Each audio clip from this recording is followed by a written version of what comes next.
Infinix hot 15 pro 8128 ফোনটা কিনছে 18 তারিখ 3 মাস 2025। আজকে কিন্তু 19 তারিখ, আজকে 19 তারিখ আর ফোনটা কিনছে 18 তারিখ, মাত্র একদিন ইউজড। ফোনটা তো আপনার? হ্যাঁ, ফোনটা আমার আমার ছেলে কিনছিল। আপনার ছেলে ফোনটা তো কিনছিল? হ্যাঁ, আমার ছেলে কিনছিল। আমার আর্থিক ঝামেলার কারণে সেল করে দিতে হচ্ছে ফোনটা আমার। গতকালকে মানে গত 18 মার্চ আমি ছেলের ফোনটা নিছে 18,000 টাকায়, 17,990 টাকা। টাকায়। আমি কিছু হালকা ড্যামেজ দিয়ে আমি সেটটা সেল করে দিলাম।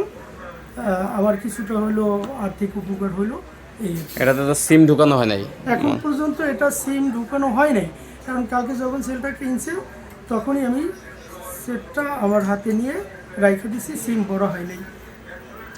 যাই হোক, উনি আসলে ফোনটা নিয়ে নিছে ভুলবশত কিনে, তো এখন টাকার প্রয়োজন, এর জন্য ইউজও করা হয় না, জাস্ট না, এখন আনবক্সিং পর্যন্ত- করা হয়েছে ফোনটা।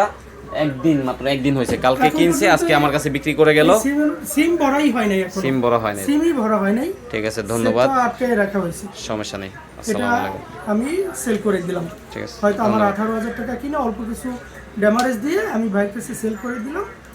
কেউ যদি নিতে চায় না, একদম নতুন অবস্থায় নিতে পারবে।